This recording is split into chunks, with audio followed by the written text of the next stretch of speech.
شاه عبدالعزیز رحمت الله علیه د شاه ولی الله محدث دهلوي رحمه الله مشر زویو. هغه ته الله پاک ډېر سمجھ بوج هم ورکړ. د مناظرو وغیره کې الله پاک هغه ته ډېر زیات فوقیت ورکړی. یو ځای کې یو کس دا هندوانو کې یو کس دا دعوه وکړه چې زمونږ مندر ډېرې پخوانۍ دي، 1000 سال پرانا مندر، 2000 سال پرانا مندر، پخوانۍ مندر یې اوس هم په دې پاکستان په بعض علاقو کې هغه وخت هغه دا دعوه کړې وه چې زمونږ مندر زرګونو کلونو نه مندر یې ځای په ځای باندې قایمې او دایمې ولاړې دي، او یو خو د مسلمانانو جومات دي، نو 10 کاله نه شوي بیا راپرېوتې او یې راوران کړی. مطلب زاړه جوماتونه د مسلمانانو دا پشمار دي، خو زمونږ مندرې چې دی اکثر هغه پخوانۍ مندرې دي او ډېرې زړې زړې مندرې چې دی اوسه پورې قایمې دایمې دي. نو که دا مسلمانان دا جوماتونه حق او سچ وی نو دا به دغه شان د زرګونو کلونو زاړه جوماتونه به په هر ځای کې موجود وي. هغه دا دعوه وکړه، مسلمانانو سره چا سره د دې جواب نه و چې دا اوس څنګه دې جواب وکړي. په خبره خو په ظاهر باندې صحیح ده چې زمونږ جومات زیات نه زیات 10 کاله عمر وي، 40 کاله، 50 کاله، بس بیا هغه نه وي، لکه 100 کاله دي شي. نو هغوی خو د زرګونو کلونو زړې خبرې کوي. شاه عبدالعزیز رحمت الله علیه ته پته ولګېده، هغه ورته ویل دې جواب به زه در کوم، خو دا به ستاسو مندر ته به ځو، هلته کې به دې جواب کوم. هغه ویل ټیک ده، دا خو لا ښه خبره ده، زمونږ مندر ته تګ دی، هلته کې جواب ده، دا خو لا ښه ده.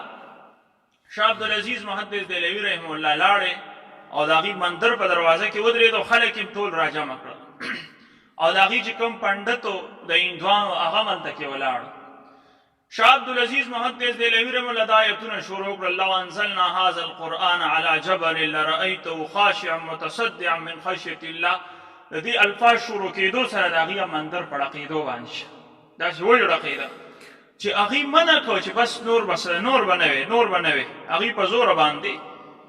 بیا چې تپوس وکړو، خلک هم حیران شو چې دا څه کیفیت ده، اوس عجیبه غونته کې د قرآن آیت او دلته کې مندر چې دی هغه ټینګ نه شو. هغه ورته ویل دا خو زمونږ د جوماتونو کرامت دی چې په دې جومات کې شپه ورځ قرآن ویلی کېږي، 5 ټیمې امام صاحب وی او د هغې نه علاوه چې کوم کسان د حفظ ماشومان هغې هر وخت چې دی په سونو واړې هغې قرآن ویل، هغې تلاوت کوي، هر ټیم په دې کې د قرآن اواز وي. د هغې باوجود د جوماتونه ټینګ دي او ستاسو مندر صرف یو آیت ته ټینګ نشه. نو دې نه پته ولګي دا زموږ د جوماتونو یو معجزه او کرامت دی چې دا ټینګ دي قرآن ته، حالانکې قرآن ته خو غرونه نه ټینګېږي چې دې جومات ورته ځان ټینګ کړی دی، نو دا کرامت دی. ورنه ستاسو مندر که تا زه پریښی وی او ما بل آیت ویلی نو دا ستاسو مندر به په ځای نن نه وی ولاړ، دا به پرېوتی وی. پاک دې ځای کې فرمایي که نه که غر کې د انسان عمر سمجھ بوج وی، نور پوهه او الله پاک هر څیز ته ورکړې ده. الله پاک فرمایي وَإِن مِّن شَيْءٍ إِلَّا يُسَبِّحُ بِحَمْدِهِ، چې یو څیز هم داسې نشته چې هغه د الله حمد او تسبیح نه بیانوي. نو پته لګي چې هر څیز ته الله پوهه ورکړې ده، هر یو څیز ته الله پاک شعور ورکړی، هغه د هغه چې د کیفیت مطابق دی. یعنی الله پاک د ټولو نه کم سمجھ او کم شعور دا کاڼو ته ورکړی دی. هغه دومره زیات کم دی چې هغه نه غټېږي نه وړوکی کېږي، خو صرف دومره یي چې هغه پې د الله حمد و ثنا وایي هر وخت کې.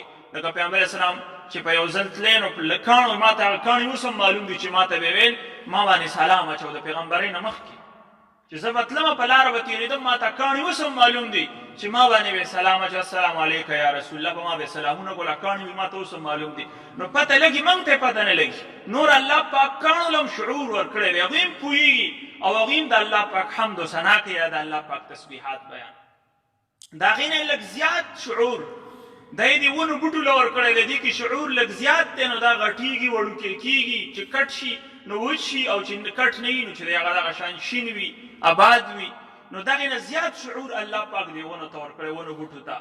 د هغې نه لږ زیات شعور بیا الله پاک زناورو ته ورکړی، د هغې شعور لږ زیات دی، نو دوی پې تلل راتلل هم کوي او دغه شان د هغې چې بچیم کېږي او هغه درد هم محسوسوي او دغه شان خوراک سکاک هم کوي، خبرم اوري، د انسان اواز اوري، خپلم اواز کوي، خو د هغه شعور بیا د ټولو نه زیات شعور الله پاک انسان او پیري ته ورکړی چې هغې ته یې عقل هم ورکړی. صرف د عقل په دې نورو څیزونو کې نشته، نور شعور چې کوم پوهه ده، سمج دی، دا دوی ټولو څیزونو ته الله پاک ورکړی.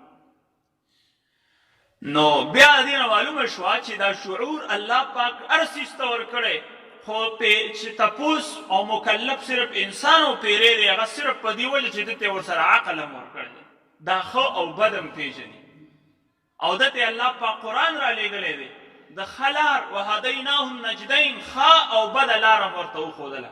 که په دې لاره لاړې خو هلته کې د الله رضا او جنت به ستا په انتظار او که په دې لاره لاړې نو د الله قهر او غضب او جهنم به ستا په انتظار.